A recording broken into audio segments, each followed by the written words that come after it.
Hello and welcome, my name is Zane and this is my guide to mid-tier Vorkath. So without further ado, let's get right into it. So the requirements for this are pretty hefty. You need to have completed the Dragon Slayer 2 quest. You'll also need 80 plus in your combat stats, full void or ideally elite full void with a salve amulet that's been both enchanted and imbued, and about 20 mil for the gears and supplies. So for the equipment, you're going to want full or elite void, along with a melee helm and a ranger helm. You're going to want the salve amulet enchanted and imbued for the melee and ranged bonuses. You're going to want a blowpipe and a Bandos godsword. And for the rest of the equipment, you just want to focus on maximising your ranged bonuses. You can also bring some gear to improve your strength bonus for the Bandos godsword special attacks if you'd like, although I didn't personally find it to be necessary. And on screen right now is just an example of this setup with the stats you'll have. As for your inventory, you're going to want a Void Knight melee helm and a Bandos godsword as your special attack weapon. You're going to want a super combat potion, a ranging potion, a super extended anti-fire potion, an anti-venom plus potion, a prayer potion, 4 to 5 carapawns which you use as combo food, and the remainder of your inventory should be sharks, runes for Crumble Undead, which is dust runes and chaos runes, and a way of teleporting to and from Vorkath, which for me is lore runes, with the dust runes for teleporting to my house. So on screen now is a quick example of how I banked and got back to Vorkath between trips. There's 3 very simple principles to this. You want a method of completely healing and restoring all of your stats, you want a method of banking, and you want a method of getting back to Releka to get to Vorkath. Examples of restoring your stats would be Clan Wars or an ornate rejuvenation pool. Examples of good banks to use would be the Clan Wars bank, or you could use the bank on Lunar Isle with Bird's Eye Jack. And a good way of getting back to Releka is either to teleport to your house in Releka, use the Sea Boots 4 that you get from the Fremennik Elite Diaries, or if you're using Lunar Island like I do, talk to any NPC without a writ of passage and they'll teleport you to the middle of Releka. Once you're in Releka, you basically just want to run northeast to Torfin, use the boat to travel to the island that Vorkath is on, and then climb over the ice wall to get to Vorkath. So on to Vorkath's abilities. It can use all 3 sides of the combat triangle, but since you'll be out of melee distance and praying mage, the only ability you need to worry about is its ranged attack, which is a small greyish spiked ball that can deal up to 32 damage. The second thing is that it has a variety of Dragonfire attacks which will be shown on screen as I go through them. The first one is just a standard Dragonfire attack that's mitigated by usual anti-fire measures. The second is a green Dragonfire attack that will sometimes inflict venom on you if you aren't venom immune, which is why we bring an anti-venom plus potion. The third one is a pink Dragonfire attack. When it hits you, it will disable your prayers, so you'll have to click on your quick prayers to re-enable them.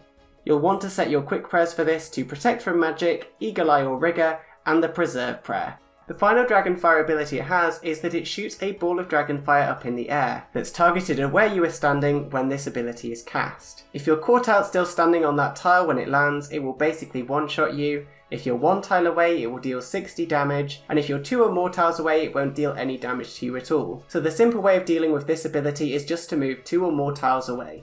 Vorkath also has 2 special attacks that it rotates between every 6 normal attacks. The first one is that it shoots out random pools of poison. If you stand over those, it will deal damage to you and heal Vorkath for the damage dealt. While this is happening, it will also rapidly fire Dragonfire at wherever you're standing. A way of countering this is to walk rather than run, and move in between poison pools but not stand on them. As a general rule, it's better to walk through a poison pool than it is to get hit by the Dragonfire, because the Dragonfire hits for a lot more than the poison pool does. During this phase, Vorkath takes 50% less damage from all damage sources. It is possible to damage him doing the Wook's Walk method, but it's very difficult to do. Personally, I just recommend strafing between the poison pools and dodging the Dragonfire attacks.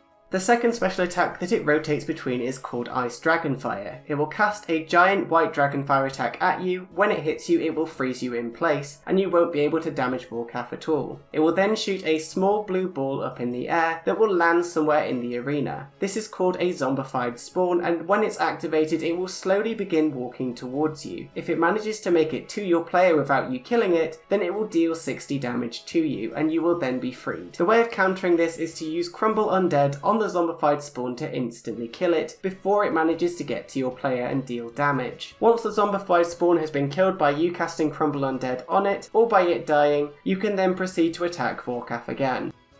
So on screen I'm going to play a full clip of me killing Vorkath from start to finish. And while that's going on, I'm going to go through some tips and tricks for you. Feel free to mute this section and come back to it if you just want to see me killing Vorkath first before hearing the tips and tricks. And my first tip for you is to bring a Bandos Godsword and use its special attack to reduce Vorkath's defense at the start of every kill. If you miss your special attacks, then you may want to consider teleporting out, restoring your special attack, and then trying again. My second tip for you is after you've used your Bandos Godsword, turn your run off when you've moved away from Vorkath. This is to make sure you don't accidentally have your run on during the poison pool phase, as that makes that phase a lot more difficult and a lot more dangerous. My third tip is that if you hold control, it lets your character run even if your run is turned off. So you can use that to your advantage to dodge the overhead Dragonfire attack and move 2 tiles away a bit quicker. My fourth tip is a way of helping you to maximise the amount of damage you're doing to Vorkath to shorten your kill times, and that's when you're going to be eating your food. Ideally, you want to be eating your food when Vorkath is doing one of its 2 special attacks, because at that point you're not going to be attacking Vorkath. You can eat one food when Vorkath freezes you. You don't want to eat more than one before casting Crumble Undead, because that will delay your cast time and increase the chance that the zombified spawn will reach you, and you can eat one food just after you've killed the zombified spawn, where you still can't do any damage to Vorkath. Another good time to eat food is during the poison pool phase, where you won't be attacking Vorkath. Once you've found a good place to walk back and forth, just eat your food until you're at full health, or as close to it as you want to be.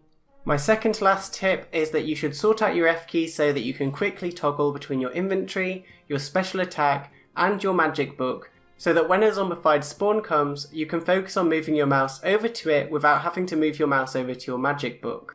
And my final tip for you is that during both its poison pool attack and its icy dragonfire attack, you don't need your prayers on, so when you're a bit more experienced you can turn your quick prayers off for those phases if you need to save a few prayer points, which is especially useful if you're going for multi-kill trips. And just to quickly summarise all of those tips for you in case you forgot some or got lost, use your Bandos Godsword to lower its defense, turn your run off at the start of every kill, control click to selectively run when your run is still turned off, eat when you can't hit Vorkath, turn your quick prayer off when you can't hit Vorkath, and sort out your F keys for Crumble Undead.